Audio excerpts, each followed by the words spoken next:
Eh bien, salut à tous, bon retour sur la chaîne. Aujourd'hui, on se retrouve dans un endroit très particulier, très différent de ce que j'ai l'habitude de vous proposer sur la chaîne en termes de vlog lifestyle doll collector. Aujourd'hui, pas de Grande Canaria, pas de soleil. Ici, plutôt très froid. Temps plutôt couvert, en direct de Londres. Là je suis devant la gare de St Pancras, là où arrive l'Eurostar, et donc je suis ici pour notamment une première journée, enfin 2 jours, mais surtout une première journée aujourd'hui où je vais aller directement au Design Museum, vous faire découvrir aussi pour moi l'exposition Barbie, une exposition événement qui a eu lieu ici à Londres. Donc je ne pouvais pas résister à l'envie de la découvrir, comme j'avais découvert celle il y a quelques années au musée des Arts Déco à Paris, qui était une expo incroyable. Donc là aujourd'hui c'est direction Londres pour cette exposition événement, et puis aussi des moments de partage de mes découvertes au cœur de cette capitale britannique. Donc tout de suite je vais essayer d'aller me choper une Oyster Card, une carte de transport, et direction le Design Museum.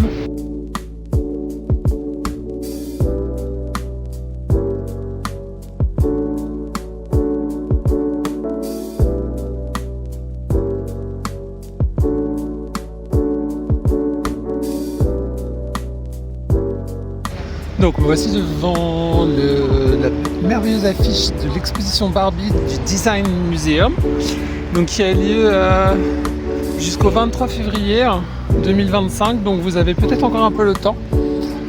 Et surtout tardez pas, parce que pour tous les Français, Européens, je crois qu'à partir de 5 mars, il faudrait une espèce de visa, enfin les conditions pour venir en Angleterre ça va être un peu plus chiant quoi, enfin bref, donc tardez pas. Et là on aperçoit aussi une belle boutique estampillée Barbie, super boutique qui a l'air très tentante, bien Malibu, bien rose, bien pink. Et aussi direction le musée.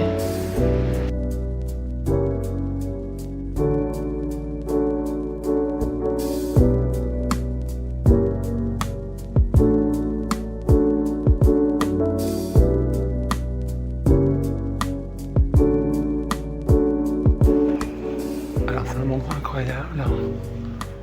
Donc l'exposition est au sous-sol et on a aussi des vestiaires. Donc je vais déjà aller au vestiaire et ensuite aller à l'expo.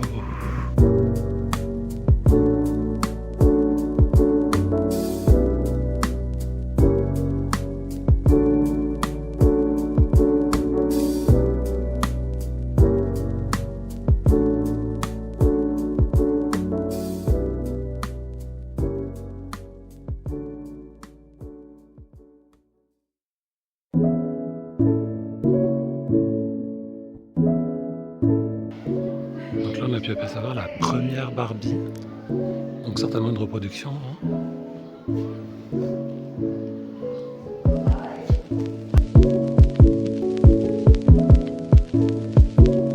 Et là donc la timeline.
culturel, et pas forcément uniquement toujours Barbie, mais beaucoup de, une jolie sélection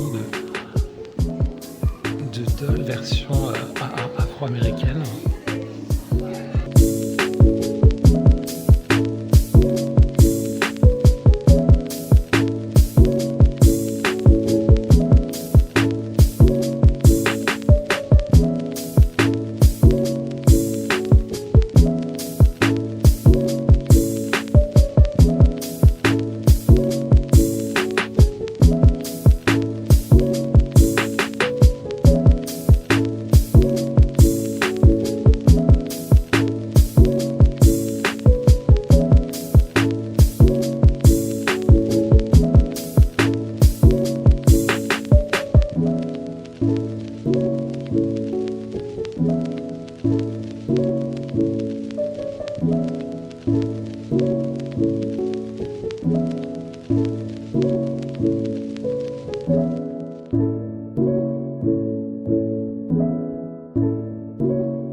arrive dans une salle qui va me faire, je pense, avoir des palpitations.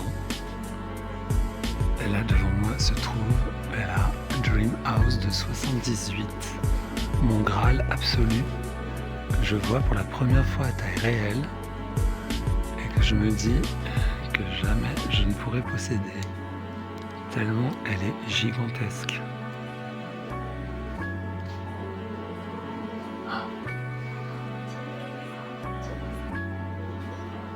playsets à foison. Juste une tuerie. La Townhouse. Un de mes rêves d'enfant aussi.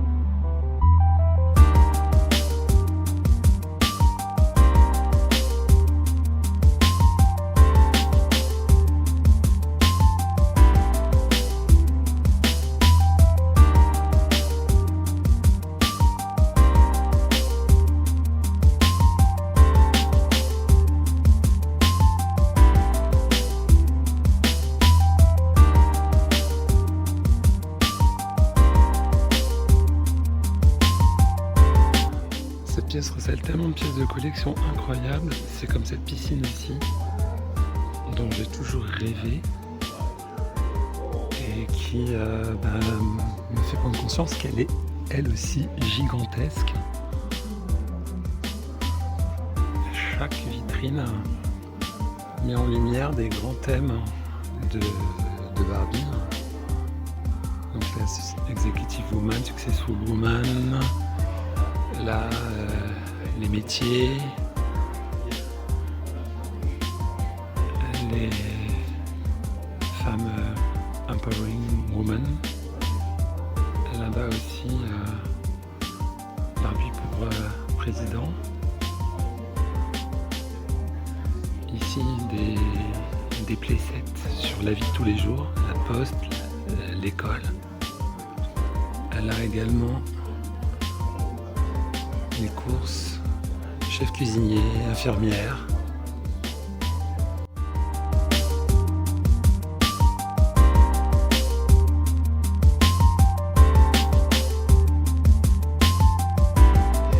Toujours plus de maisons avec des grandes demeures iconiques. Mon Dieu, la taille, elle est juste incroyable. Alors c'est fascinant parce que ça nous fait prendre conscience aussi au fil des années de l'épuration, de la réduction de la surface habitable de Barbie, des maisons Barbie. Là ici on voit qu'il y a des maisons qui sont vraiment quand même très volumineuses avec beaucoup de zones pour jouer. Là le lit par exemple c'est un vrai lit qui prend bien plein de place et tout, alors que d'habitude maintenant les lits sont plutôt dans ce sens-là. Là on a une maison, alors j'ai celle-là.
Évidemment une vitrine mettant à l'honneur tous les fashion packs qui pareil sont devenus extrêmement durs à se procurer, surtout en France.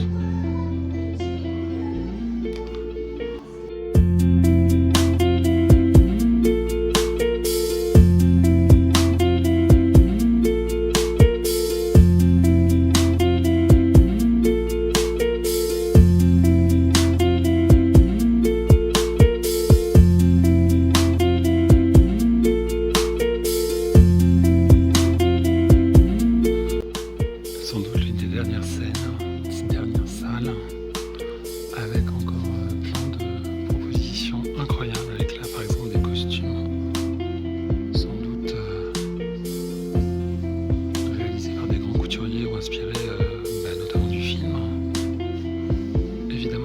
devenu une espèce d'icône de la télévision également, avec plein de séries, plein de films.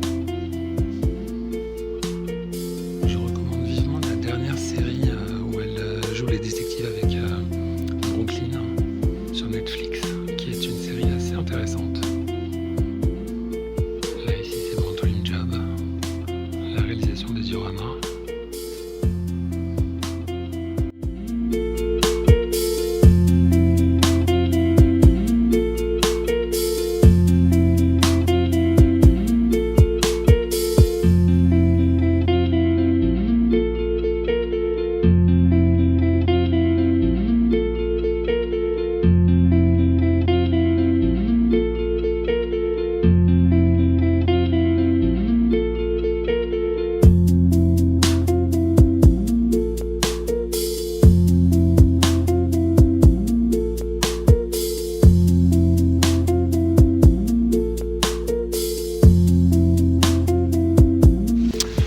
Alors nous voici de retour à l'extérieur du The Design Museum pour faire un petit bilan, un petit débrief de cette charmante exposition Barbie. Franchement, j'ai vraiment beaucoup apprécié. Alors certes, elle n'était pas très grande, mais il y avait quand même une certaine richesse dans les propositions. Je pense que l'essentiel était là. C'était vraiment très bien présenté. Il y avait une belle intention multiculturelle aussi que j'ai beaucoup appréciée. Les playsets, c'est ma folie, donc imaginez bien que j'étais aux anges.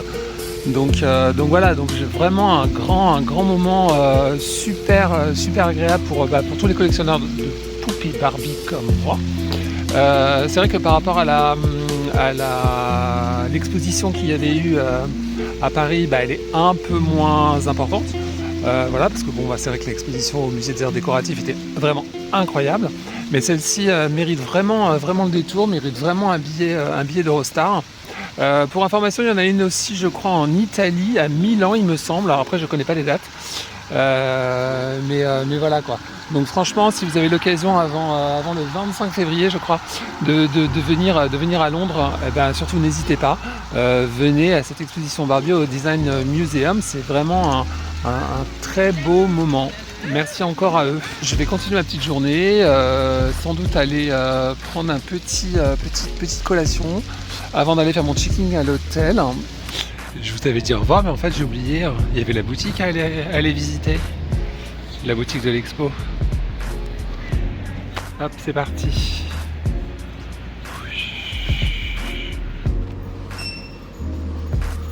Alors on a des gravures, des jolis posters.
Ok, donc cette fois on est bien dehors, donc comme vous avez pu apercevoir, je vais pas trop détailler, mais il y avait quand même pas mal de choses, hein. Donc il y avait un bon mix entre des choses pour les enfants, des choses pour les adultes, pas mal de livres, alors malheureusement en anglais, donc j'avoue que voilà, même si j'aurais pu me laisser tenter, mais en fait non, j'avais pas envie, il y avait pas mal de...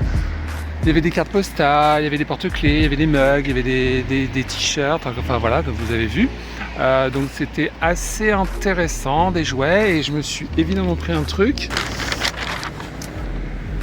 Le tote bag, justement, du design avec... voilà.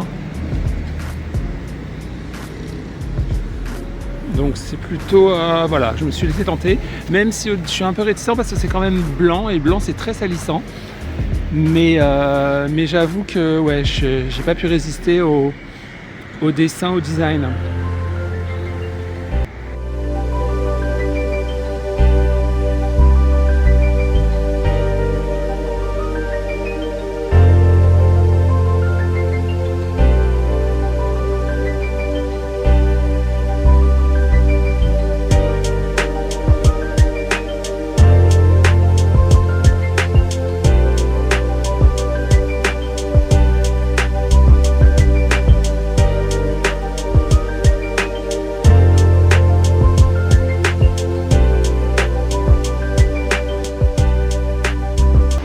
Je suis arrivé à la Japan House, un lieu promouvant la culture japonaise, donc forcément j'adore.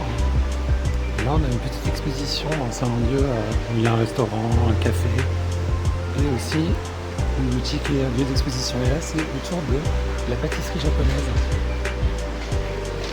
On connaît tous les mochis, mais les mochis ça ne se borne pas simplement à ce qu'on connaît.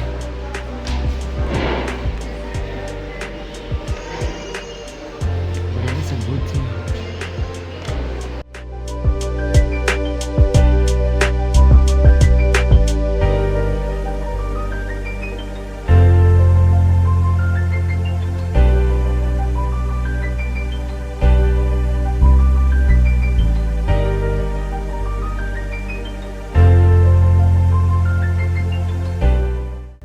Regardez-moi ces merveilles.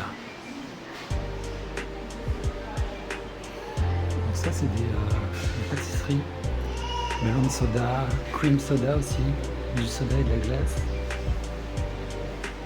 Et là on a aussi les fameux bento qu'on peut acheter dans les gares quand on fait des trajets en train.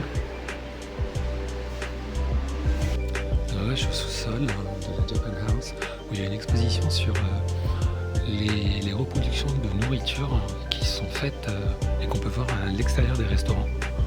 Donc c'est quelque chose qui est techniquement incroyable et qui sert afin de rendre plus visuel ce que les restaurants proposent au Japon, et c'est quelque chose qui est en place depuis très longtemps, qu'on peut voir de manière récurrente partout. Regardez-moi ces merveilles.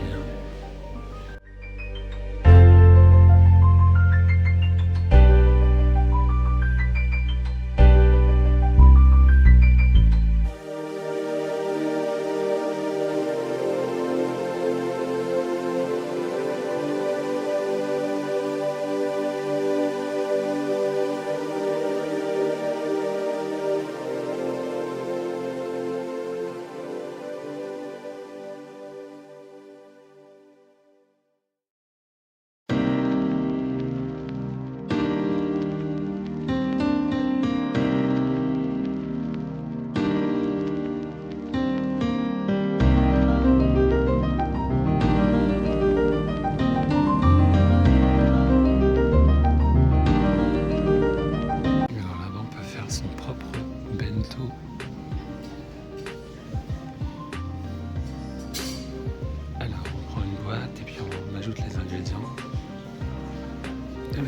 je vais faire mon propre bento. Donc déjà, on va essayer de prendre ça.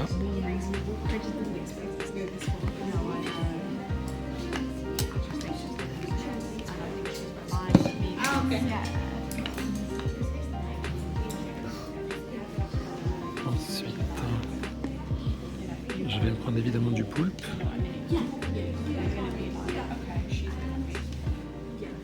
Un peu trop gros le poulpe.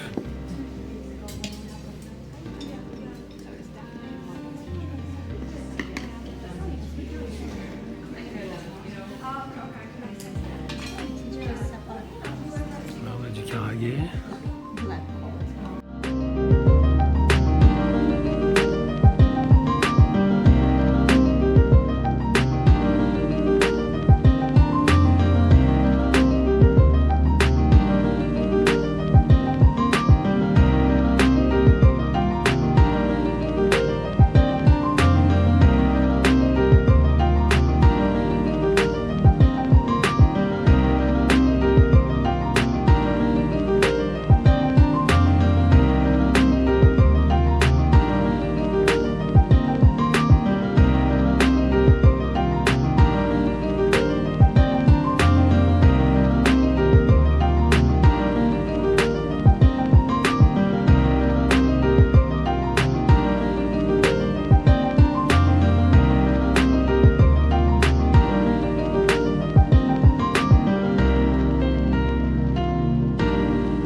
Octopus, tamago, edamame, riz, fruits du lotus, du taro je crois, et puis une courgette, une aubergine frite.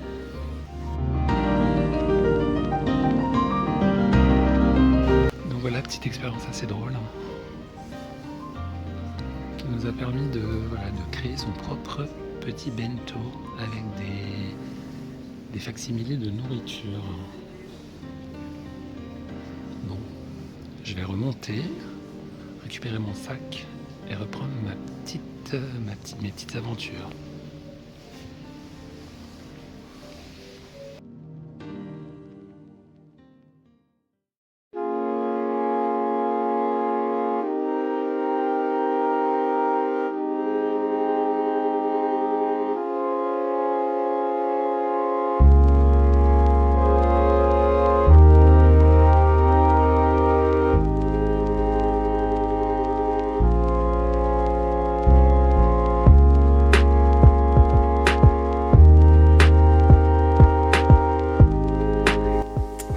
Donc, je viens de faire mon checking au Troy Hotel, petit hôtel dans un quartier que je connais bien, Bayswater, Queenswater. Donc là, je suis en train de regarder un jeu sur la télé, hein, voilà, pendant que je fais un petit repos. Donc la chambre est plutôt cool, hein. Alors c'est bien anglais. Hein. Voilà, ça n'a rien de moderne, c'est vraiment très anglais. Il y a deux lits, une salle de bain là-bas. Donc très sympa. Voilà, je recharge aussi un peu mon portable avant de préparer mon départ pour de nouvelles aventures.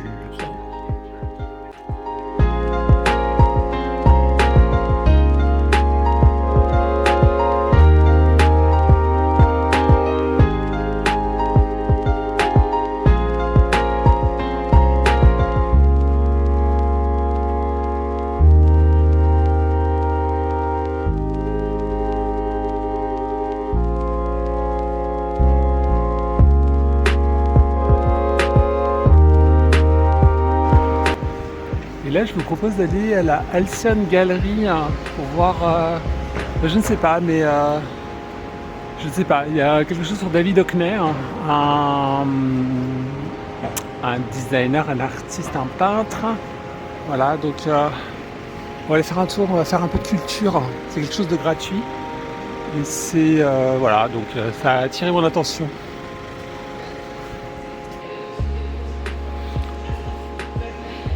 C'est surtout des dessins.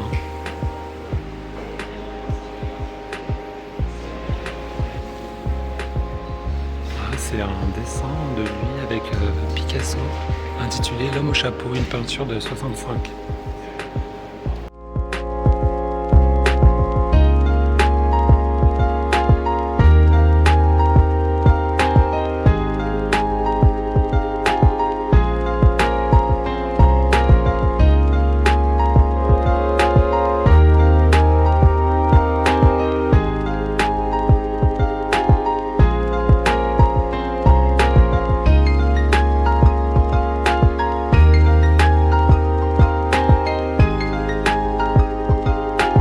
On se retrouve à l'extérieur de la Alsan Gallery. Alors je vous cache pas qu'en fait c'était pas vraiment ce que j'imaginais. Bon là c'était quand même intéressant parce que David Hockney c'est quand même un artiste voilà, assez connu. Mais en fait oui non, si je voulais venir ici c'est parce que j'avais l'impression que peut-être il y aurait quelque chose comme des installations vidéo, voilà, et des projections d'images sur les murs et choses comme ça, et en fait pas du tout. Mais bon, on peut pas tout avoir, et la culture, bah, c'est quelque chose qui, voilà, qui se mérite et qui se doit d'être prise telle qu'elle est. Et tout de suite on va aller se requinquer dans un haut lieu mythique de Londres, le Hemsley Toys, un magasin emblématique qui propose des choses incroyables. Tiens, il y a Bluey qui fait son show.